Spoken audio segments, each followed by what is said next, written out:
Hello and welcome to the Hart Men's Basketball Media Day. Next up, we are joined by the defending Hart champion William Penn University men's basketball team. Excited to have Coach here with us. We're having each coach introduce themselves. So, Coach, introduce yourself, name, and how many years you've been head coach there at William Penn. I am John Henry. I'm the head men's basketball coach at William Penn University. This will be my 22nd year as the head coach. Awesome. Well, Coach, how's preseason gone? How's practices? What are some positives you've seen from your team so far?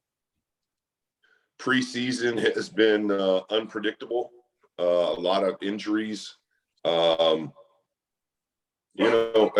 lot of new faces. It's not as comfortable as it has been the last few years. I was very spoiled. I personally was spoiled, but we had a lot of really good players that were here for 3-4 years, and not a lot of them are around anymore. And they left a legacy that was fantastic. I mean, we went 86-7 the last 3 years. Only Northwest Missouri State and Gonzaga have more wins than William Penn. The only thing we didn't do is we didn't win a national title, which is sad, but at the same time, that legacy will live on forever. And Coach Sandquist leaving. I've actually lost 5 assistant coaches in the last 6 weeks, 7 weeks now. So it's been a preseason and an off season of uncertainty, but I do believe we have good players left, and new good players and new good assistant coaches, and we're going to make it work. Yeah, Coach, one of those important pieces was Kevion Blaylock. Give us an update on him. What's he up to these days? He's playing professionally, making pretty good money. I haven't talked to him for a couple of weeks. Actually, no, that's wrong. I spoke with him briefly in a group text a couple of days ago, and he said that he missed us all. We were talking about practice. They wanted to know how practice was going, him and Kamari Newman and some other guys. But that's what's really cool about what we do here. We always say that the jersey never comes off, that you are a statesman forever if you truly buy in. And it's been a great fraternity of not only players but coaches. KB was awesome. I mean, He's top 3 players of all time, and I hope he does well. The funny thing that people don't always know about KB was he was a little older, but his body was young. So happy for that kid. He deserves everything that comes his way, and it has come his way. And I hope he goes on and plays for another 10, 12 years. No, very good. Well, we'll send it over to Sam of KBOE Radio. Go ahead, Sam, with any questions you have for Coach. All right. Yeah, thanks. Coach, thanks for your time. Just first thing that stuck out to me when I was going back and looking at the season that you guys had last year that you alluded to is just all the seniors that you had that were key contributors. That kind of leaves a bit of a vacuum, both in terms of leadership and production. So who are some of the players that you're looking at this year to step up and be the new leaders of this team in both emotionally and statistically? Well, I don't want to downgrade those kids, those 8 seniors, 9 seniors, or whatever amount we had, were so special. And it's still gut wrenching that we didn't advance further. And we all have our pandemic stories. I mean, we all had heartbreak. But I think the team from 3 years ago that was 30-3 that got sent home, we were going to win the national title that year. And then we kind of had a hangover the last 2 years. And I say that, and we weren't like 25-2 and then 31-2. So it wasn't like we were bad, but I just feel like that group together collectively was supposed to win a national title and didn't. And it's going to bother them and myself for life, but man, they were great. And I don't want to downplay that. And here I am, practice number 8 today, trying to figure out the answer to your question, who's going to be our leader? I would say Chance Caruso. I'm sorry that he's not here today to maybe answer your question as well. He has been sick. I wouldn't have him here or Zoom in. He's been ill. He actually went to the hospital. Eddie Daly is back. Eddie Daly is a unique story. He played 4 years for us. Last year, worked at Musco, and now he's back to get his master's, and he has a COVID year because he was on the team that was during COVID. These rules are crazy. I mean, damn, my own son has been out of high school for 4 years. He's a sophomore. I mean, I don't understand these COVID rules. James Pennington is a name you need to know. He is phenomenal.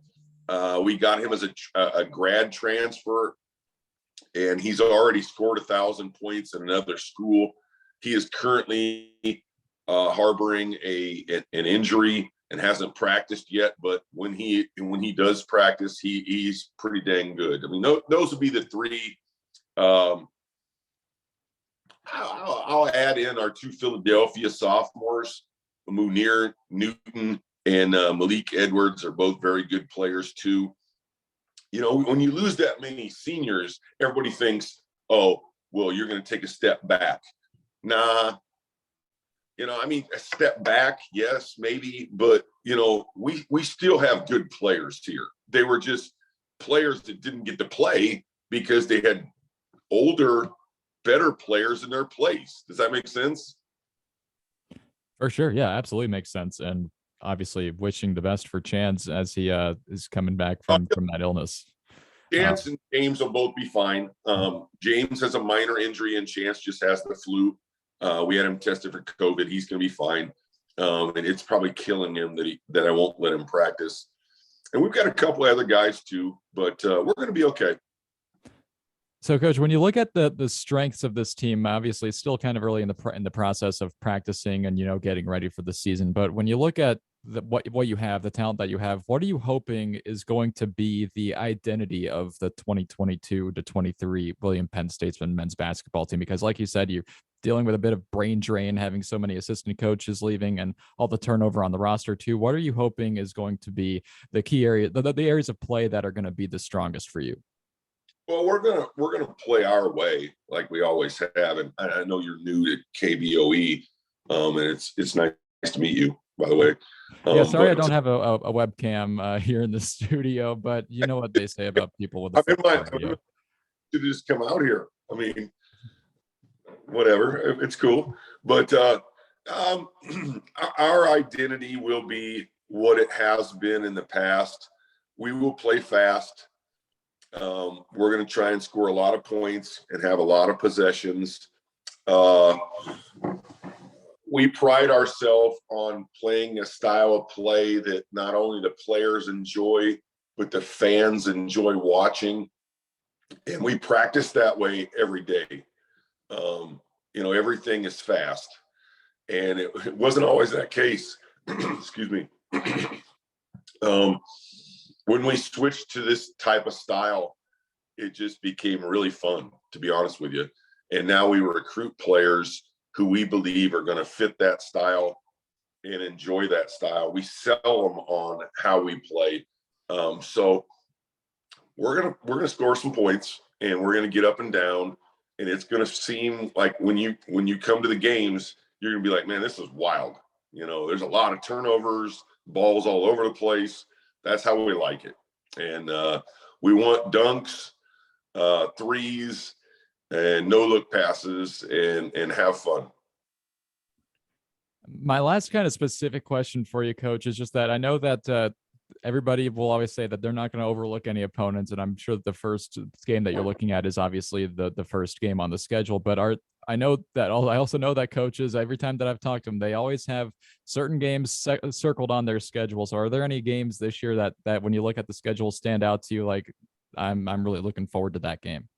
Well, as you get to know me, I don't sandbag, and I'm not gonna lie to you. I'm gonna say it like it is. Grandview at home is always a big deal.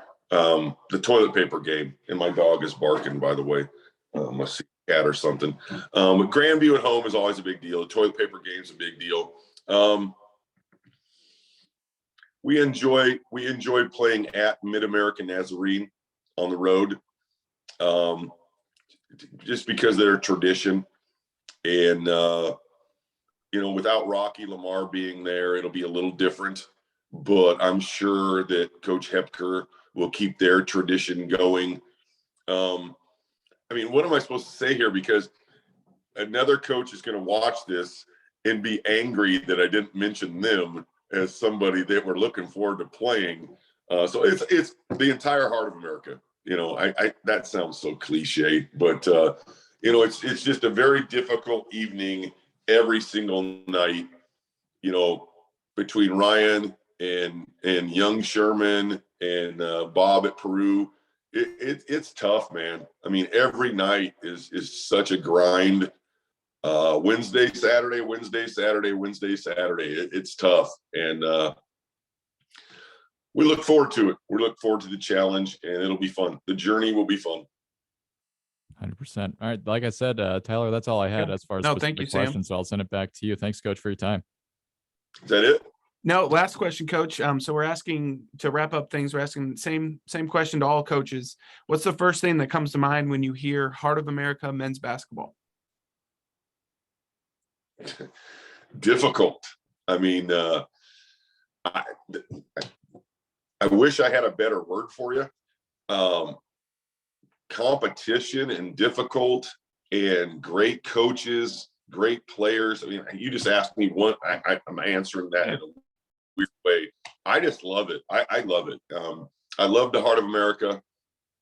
I love the grind that is the Heart of America. I don't have any ill will towards any of the coaches. I feel like we're all not necessarily, some of us are friends, but I don't feel like anybody's an enemy. It's awesome, man. The Heart of America is awesome for men's basketball. It really is. And I'm going to miss Coach Sherman and Coach Lamar and, some of these guys that are getting out, and so pretty soon it'll be me. So, you know what? While I'm here, we're going to do our best and have a good time. And we love the Heart of America. We just love being a part of it. Awesome. Great stuff. Coach, thank you for your time, and best of luck as you get ready for the season here. Thank you very much. Thanks for having me.